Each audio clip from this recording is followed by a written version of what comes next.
Well, when you wake up, you expect certain things, sunshine, rainbows, and Astros wins. Well, we didn't get the Astros wins, and they got swept at home. The last time they got swept at home, they won the World Series. Let's talk about it. Jainer Diaz, this is Locked On Astros. Hello and welcome to Locked On Astros, your daily Astros podcast. Here are your hosts, Eric the Man Huysman and Brett H-Town Wheelhouse Chancey. We are Locked On Houston Astros, and we hope that you join us for a daily Locked On Astros podcast. My name is Eric Huysman, and he is Brett Chancey. You can find us at Locked On Astros, and we thank you for all the everydayers that make us part of your daily routine. Whether it's on YouTube, go ahead and subscribe to us. Go and make us your first listen. Apple, Odyssey, Spotify, wherever you listen to your podcast, go and check us out. This episode is brought to you by Monarch Money. Take control of your finances with Monarch Money. Use the code LOCKEDONMLB at monarchmoney.com for 50% off your first year. So, Brett, since 2013, this was the first time that the A's have swept the Astros. And so in a 4-game series. So while this was embarrassing, this kind of highlights a whole bunch of needs that the Astros have ahead of the trade deadline versus they're riding high after the sweep of the Diamondbacks, but now they kind of had a dose of reality. Maybe that's a good thing. We'll talk about that. And Billy Wagner, welcome officially to the Hall of Fame. So these are some of the things we'll be discussing on tonight's Locked On Astros podcast. So Brett, how are you doing there? Oh, man, I'm doing good. I mean, look, after 3 losses going into today, it's not like a 4th loss because it's going to get me in any more of a down mood. I mean, what do I expect with a team that's boasting Taylor Trammell as the leadoff? Although Taylor Trammell has done a very admirable job in the role that he's been put in. He's not an everyday starter, but he has done a good job. And, you constantly are depending on. They have had hot bats of Altuve and Walker in July, but you can't expect 2 or 3 guys to carry the load of a first place team. You had said in your opening comment, maybe they had a dose of reality. I think this team, though, all along, I think they know who they are. They know who's not there. They know who's in the lineup.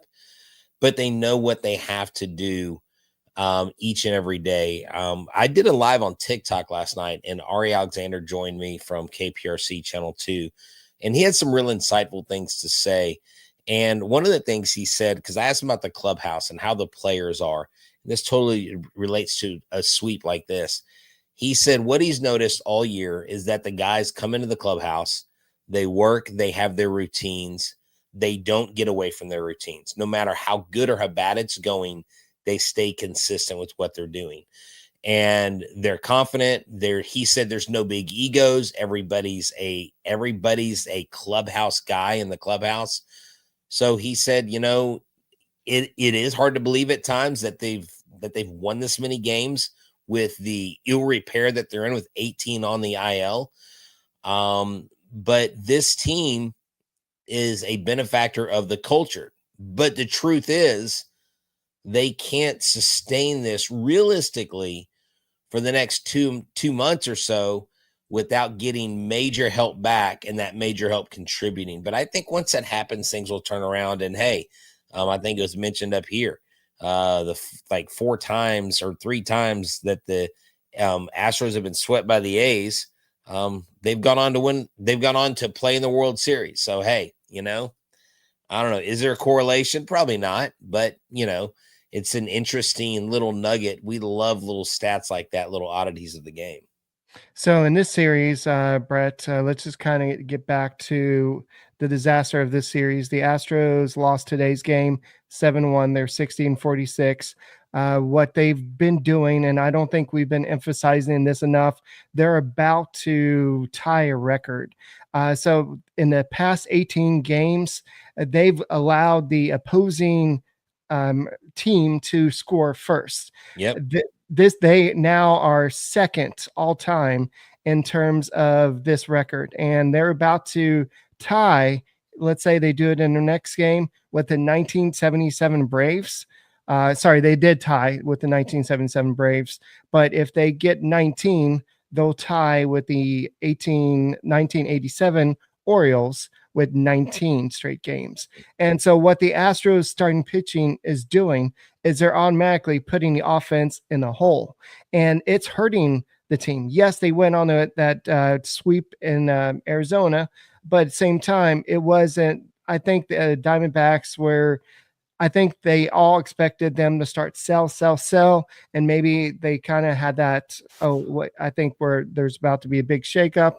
But the Astros in this series only scored 7 runs. They had 8 extra base hits, only 1 home run. It was Zach Short's home run. They were 3 for 29 with runners in scoring position in the 4 games, and they have lost 11 of 16 games. But somehow, some way, Brett, they still have a 4-game lead over the Mariners and the Rangers now, who have won 6 games in a row. Yeah, the Rangers are on a little bit of a heater, and Rangers fans are tooting their horns, and that's fine. They should. I mean, if this team had won 6 games in a row, I'm sure we'd have a pretty exciting intro and talk about that. But it's about the Astros finding the consistency of the production and the consistency of not giving up those runs, like you mentioned. That first inning run being given up or runs is huge. And it's not just the guys that are filling in. It's the Framber, it's Fromber, it's Hunter, it's all of them. I mean, this is the starting pitching's job. Now, after Gordon gave up a couple runs, I think he retired like 6 or 8 batters in a row. But I'm like, it doesn't matter. The Astros aren't scoring any runs. Like you can give up two solo shots or a couple runs, but when you're not countering that with anything, that to me is really, I think, the most glaring thing. And that has been something that I've been talking about all year, is their inability to score enough runs on a consistent basis.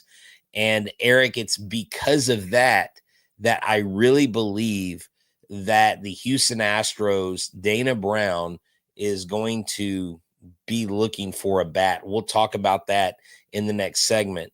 But you want to talk about historic Nick Kurtz, that historic game he had the other day, 6 for 6, 19 total bases. No one's ever done what he did, and he did it in his rookie year.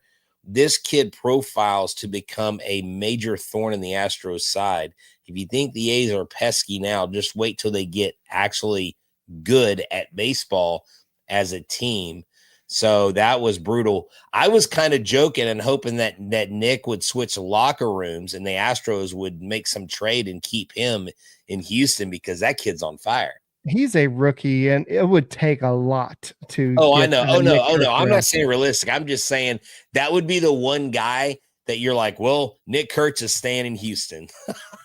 Well, yeah. I think the whole A's team, for some reason, they play a lot better against the Astros. Against the rest of the league, they're not that great a team. But against the Astros, whatever it is, they are the nemesis. They are the team that seems to give the Astros fits, and they always have. But you mentioned Colton Gordon, 4 earned runs in this game, 6 hits. His ERA is 4.74 on the season. You had Luis Contreras come in after he came up.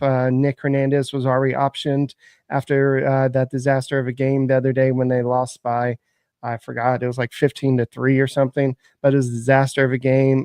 But then you had Okert came in and gave up another 3 runs later in the game. But by that time, it was too late. By the time the Astros got their token run in the 9th inning, it didn't matter. And it was too much. Like, you're at home. The whole home team the whole home crowd is waiting to just erupt. They're just waiting to have something to get passionate behind. And then the offense just doesn't do anything for 8 innings. And then finally in the 9th inning, they're able to cheer about something. But there are so many holes on this team, Brett. And Dana Brown, he's probably looking at it like, what's the most important? And he kind of talked about it on the pregame show. We'll definitely have to talk about that next. But guys, thank you for making Locked On Astros podcast your first listen every day. Hello, everybody. This episode is brought to you by Monarch Money. Use the code Locked On MLB for 50% off your first year at monarchmoney.com. If you ever wish managing your money felt easier, Monarch Money can make it happen. Whether you're growing your savings or planning a big purchase, Monarch puts you in the driver's seat. It's like having your own personal CFO, giving you full visibility and control over your finances. Monarch Money is more than a budgeting app. It's a complete financial command center. You can track all your accounts, investments, and spending in one place. So in addition to managing your money, you're also building wealth. For specific categories, takeout, subscriptions, and more, you can see what it is you're paying for. And if you want to help with finances and you've got a joint account with your partner, y'all can share information on joint and separate accounts. So never look anywhere else if you're trying to build wealth than Monarch Money.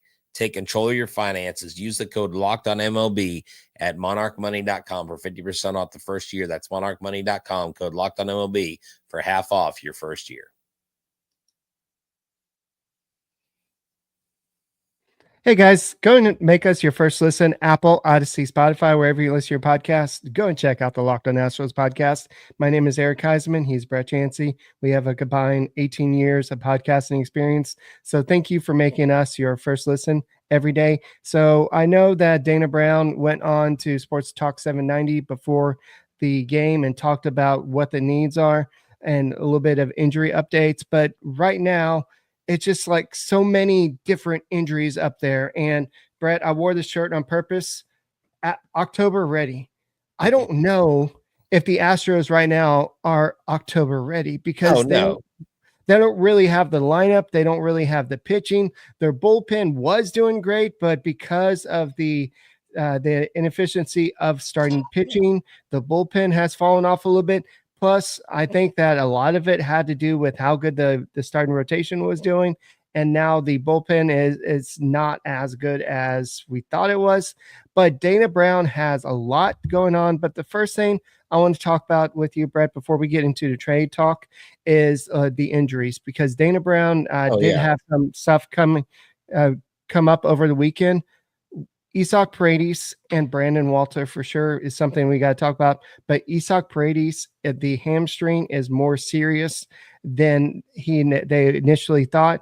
And it's hard to be optimistic about that. What does that say to you with this super optimistic GM? What do those words mean to you? Well, I mean, he just said, that he's cautious at best. I mean, basically, Isaac Paredes is probably not coming back this year. I mean, let's just be honest. I don't think we see him play a single game in an Astros uniform until 2026. And if I'm wrong, you can come back and circle this or clip this. I don't care. That's what I think. If it's more severe than projected, then that's what's happening.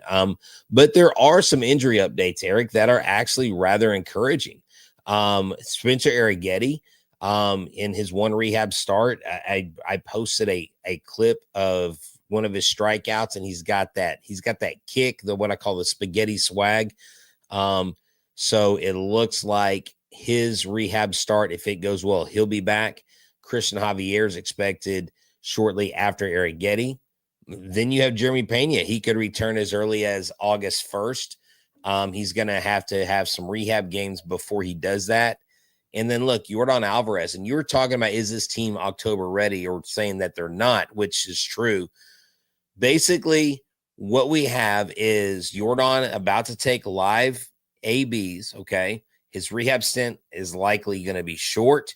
And Dana said, I'll take a 75% Yordan over some of the guys we have now. McCullers' blister is healing a few weeks, put him on the shelf. Brandon Walter, maybe only out 3 weeks. That's a great thing.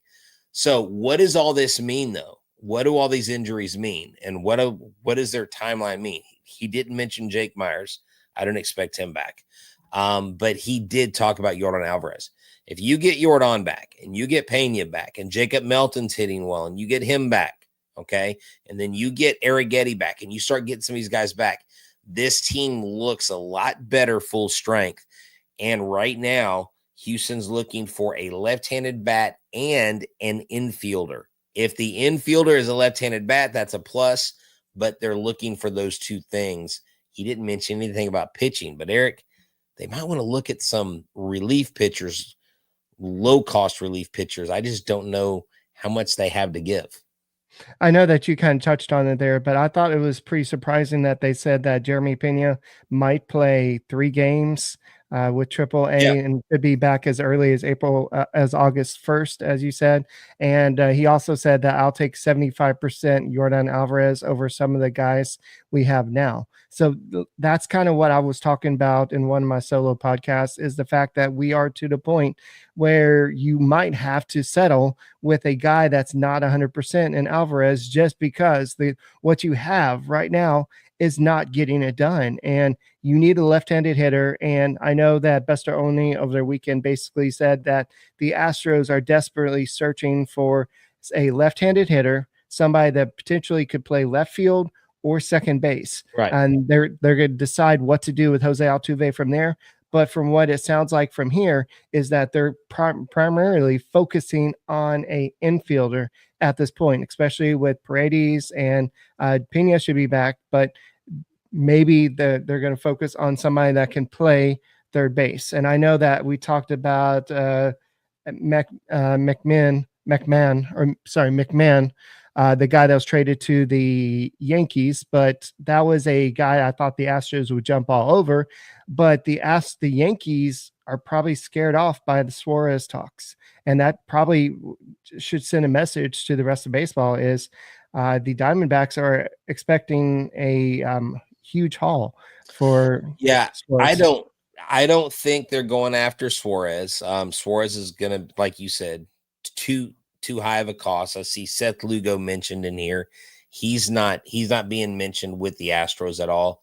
O'Hearn, I haven't even heard the Astros or any sources say anything about O'Hearn or the Astros' interest in him. Look, another thing that already talked to me about last night was that Jim Crane's been very adamant that they don't want to go over the luxury tax threshold, especially during the trade deadline. So if you take any of those names, you take those guys' names and you put them in Spotrac and you look at their contract and you see what they are going to be paid or have to pay, and if that player puts them over, then they're not going to do that. Now, Dana Brown did say today that they will be willing to trade somebody off of the major league roster to make a deal. So they're not just trading farmhands. And, right here, Ghost Stros says Suarez is an overpriced righty. Let's get a solid lefty or a starter for or nothing. Well, I think a lot of people were thinking Suarez simply because he is on a heater right now, got 35, 36 home runs. There have been some rumors about Correa, but that makes no sense financially. It makes no sense at all. Economically, financially, what happens if the guy gets injured? Now, can we take his fire for the playoffs and can we take his intangibles and put those into a player? I'll take that. If we can bottle up Carlos Correa energy and give that to the players, I'll take that. But the Astros can ill afford to go get someone like Correa, and all the injuries he's had. Do you really want him? If he comes here, he's going to play third. He's not going to take Pena's spot. So, and then, Lau's having a down year. I mean, he may be a guy that the Astros go after. He's not having a down year. He's actually having a pretty good year. He's hurt right now. Yeah, he's got 19 home runs. Yeah, not down year. I'm sorry. Yes, he's hurt right now. So and the Rays have been very adamant about not trading him. So I did mention him in the podcast the other day, and but the Rays, not only is he having some foot issues, but also the Rays are not interested in trading him because he's such a valuable asset. He may not be the best defensive second baseman out there, but Dana Brown did say the other day, to kind of contradict what you said earlier, I know that he doesn't want to go over, Jim Crane doesn't want to go over the luxury tax threshold, but for the right player to get the deal done, he doesn't mind it if it means bringing another championship to Houston. So that's something we can continue talking about. And by the way, Billy Kidd, welcome to Cooperstown. We're going to talk about this on the Locked On Astros podcast. What's up, everybody? I want to talk to you about game day hue. Why? Because, sometimes it's just about repping the colors of your team. This glove right here that I put on when I go out on the course, people know that orange and the white, what does it do? It represents the Houston Astros. Not only that, Eric's got a hat the same. You notice there's no logo. It's a clean look. And with team-inspired colorways for every pro or college fan base, it's all about letting your colors speak for you. No giant logos, just smart, versatile style that works on game day, on the course, or anywhere in between. Whether you're rocking the hat or rocking the glove, your gear needs to include game day hue. I know that I love to wear my hats wherever I go, whenever I hit the course. I love this glove. It's comfortable, it fits, and it shows off that orange flare. And it's literally not just hats. I mean, they've got all kinds of stuff out there. So right now, you can get 15% off with the code MLB15 at GameDayHue.com. That's GameDayHue.com. The code even stacks on bundle deals. So now's the time to load up. Let your colors talk, because colors speak louder than words. That's GameDayHue.com. Code MLB15. Hey guys, go and make us your first listen. Apple, Odyssey, Spotify, wherever you listen to your podcasts. We are the Locked On Astros podcast. My name is Eric Huysman. He is Brett Chancey. And we hope that you make us part of your daily routine, whether it's on YouTube. Go ahead and subscribe to us. Go and make us first listen. Apple, Odyssey, Spotify, wherever you listen to your podcasts. Go and check us out. So, Brett, I know before the break we were talking about what will Dana Brown do. I know that the big need is offense, but at the same time, with the pitching stuff that you have going on, that you could go out and get another starting pitcher, but there's just so many needs right now. So it's almost at the point where, with so many needs, are you going to be able to address everything? And I know you have Christian Javier, Spencer Getty could come back after his next start. Christian Javier, maybe 2 or 3 more starts. Who knows? Luis Garcia did pitch yesterday, 2 and third innings, 2 hits allowed, 3 strikeouts, 46 pitches, 34 for strikes. So the Astros could be getting some reinforcements in terms of pitching. Would that put more priority on the offense that's been sputtering? And I know that Jose Altuve said, I know the trade deadline is coming up, but I see all the guys that come into the locker room, and I think our team is ready to win with what we got right now. And I don't know if that's right, because they can't seem to score, but they are still 4 games up in the AL West. So I know they've been struggling recently, but they could be so much better. I mean, well, but could they? Could they be better than they are? I mean, without all the injuries, yeah. Without 18 players on IL, yeah. Well, yeah. Well, okay. So if we're talking without injuries, 100% they could be better. And yeah, imagine how much better they would be had they had everybody there. Altuve, the power of friendship, bro. Someone put in the comments. Look, I love Altuve, and I'm the always positive, always Stros guy, but with the team they have now, no, this is not a team that takes command of the AL and wins a World Series. It's just not. I mean, we got to be honest here. But that's why you have guys that are starters, and that's why you have guys that are bench players, and that's why you have guys that are spot starters. I mean, that's the construction of a roster. A roster is not just who's on the field, but who's off the field. Now, I do like who they have coming off the bench, and I'd like a Zach Short, Trammell, guys like that, because they can contribute. John Singleton's here, but, whatever. But the Houston Astros, once Pena gets back, once Yordan gets back, even if he's not 100%, these guys injected into the lineup will automatically mean something, okay? Spencer Arrighetti. Now, you would love to get Jake Myers back, but I don't see them rushing him back, Eric. It's just tough. I don't know that I agree with that statement. I understand the spirit and why he says that, okay? Number one, he's not going to throw his team under the bus and go, yeah, we suck right now. We've got a bunch of subs in here, got a bunch of second stringers, and these dudes aren't going to be starting a World Series game. Sure, of course, he's not going to say that, nor should he, because a lot of these guys here have earned their spot, but it's just not sustainable. But it is the Oakland A's, or I'm sorry, Sacramento A's, the homeless A's. And Eric, the thing is, hold on. The thing is, the Astros don't play the A's in the playoffs. The Astros play the other teams. Hopefully What not. they do against the good teams. They're really good against the good teams. So that may give you some sense of security going into the playoffs. Yeah. So I found the quote. Altuve went on to say, "We're still in first place. We're going to leave it up to the front office and see our guys get healthy at some point and join the club." But I'm also seeing an article that just came out that Chandler Rome just put out. The Astros are interested in Suarez in Oh, they addition are. to Willie Castro. Both of them are free agents after the season, so they're both rental pieces. So one of them's probably going to cost a little bit more. Castro can primarily play second base, but he can play multiple positions. He can play left field. He can play second base. So if you were looking for somebody to make a decision on where Jose Altuve plays, Willie Castro is probably the great person to go get. If you're looking for somebody who doesn't really play great defense at third base, but hits a crap ton of home runs, that's Suarez at third base, but it's going to cost you a lot. And this is kind of the discussion I had the other day is, yes, you need some offense, but what is it going to cost you? And going out and making one of these trades is probably not going to be as big a deal, but the Astros definitely need some help. They need something to move the needle a little bit because the offense right now is not going to scare anybody in the playoffs. Yes, you have some guys coming back. Pena could be coming back. There's 75%. Alvarez could be coming back.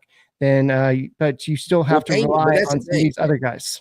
That's saying Pena is coming back. It's not that he could come back. Oh, he is coming back. Yeah, I know, but you make it sound like it's not a for sure thing. Pena is coming back. But I'm sitting here looking at this article about Suarez. He is right-handed. He's not the lefty bat. He is strikeout prone. He is -6 outs above average at third base. That's a little concerning. Willie Castro is definitely someone that I think would be an interesting pickup because he can play multiple positions. And so look, that's how much this can change. It can change not just in 24 hours, it can change in 10 minutes. Okay. And just when the Astros think they're in on somebody, now suddenly they're in on somebody else. So you're going to hear the rumors. You're going to hear the talk. Don't believe it until it happens. That's the bottom line. And don't be like a day trader when it comes to the trade deadline, because you're going to drive yourself absolutely crazy. Yeah, for sure. And it's frustrating. So let's go and take a second. I do want to talk about this guy because we've been advocating for him for years to make the Hall of Fame. Billy Wagner. I wish I could have gone up to Cooperstown to watch him actually become a Hall of Famer, but this is him holding up his plaque at Cooperstown. And so he was on his 10th ballot. This was his last opportunity for him to make it to Cooperstown, and he finally made it. And he said that he was among all his heroes growing up and his heroes that he played with, and this was a big moment. And Lance Berkman introduced him, and he said that Lance Berkman should be in the Hall of Fame too. I think Biggio had a video about Billy Wagner, but we all know what Billy Wagner and the other guys meant to this Astros bullpen for many years. And I know he didn't play his entire career with the Houston Astros, but he was one of the most dominant, the most, I know people were scared of Randy Johnson, but this was a different type of fastball that would come from his arm. Yeah, definitely. And he did it from the left side. He was a compact player. Craig Biggio mentioned that. Craig Biggio mentioned the fact that he definitely he had his day in the sun, and he gave a nod to Biggio. He gave a nod to Bagwell during his speech. I don't know if you saw the clips on X about that. And he talked about how he said, Biggio, no matter how much you complained about the pitchers, I was always your friend. And he said, Bagwell, you never said much. You just had that stare. And when the camera panned over to Bagwell, he was just sitting there, like staring, like he wasn't purposely playing the part, but he was.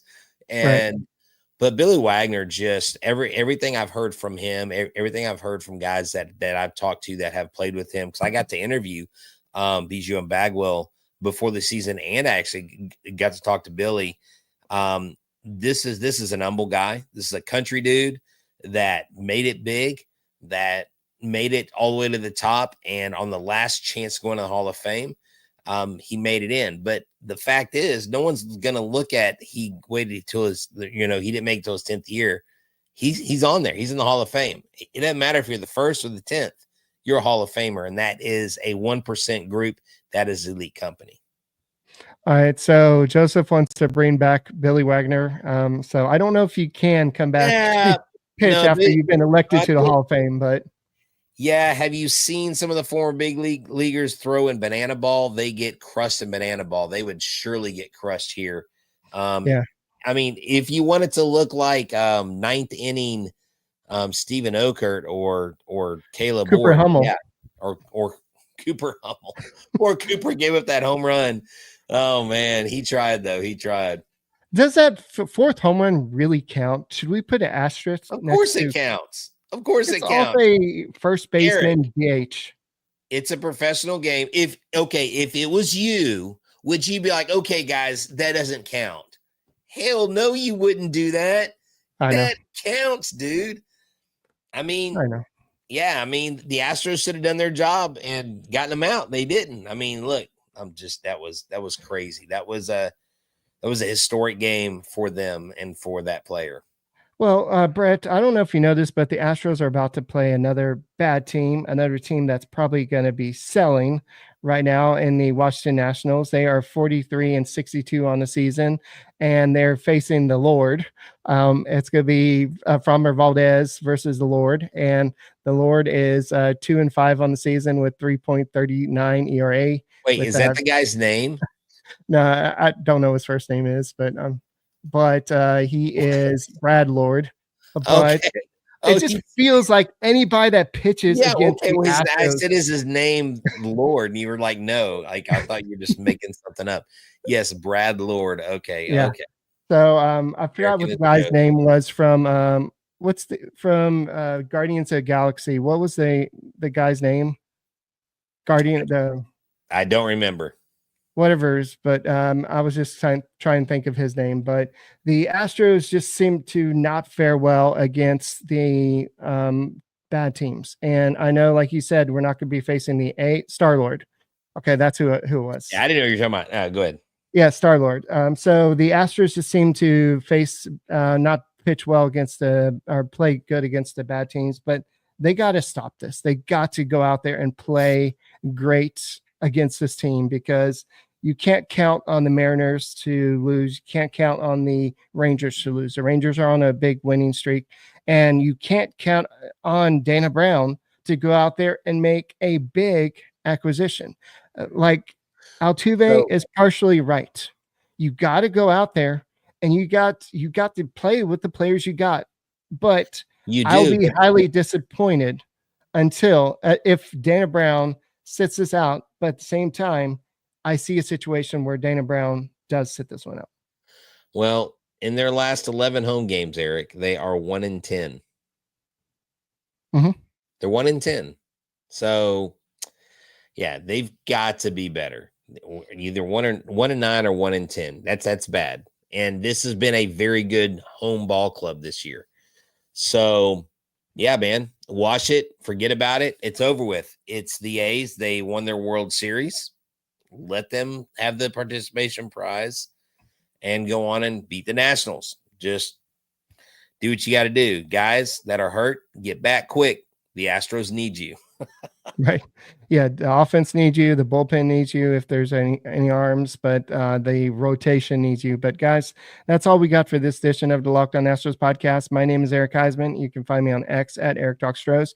You can find Brett at H-Town Wheelhouse, and you can find the show at Locked On Astros, your team every day. Go Stros.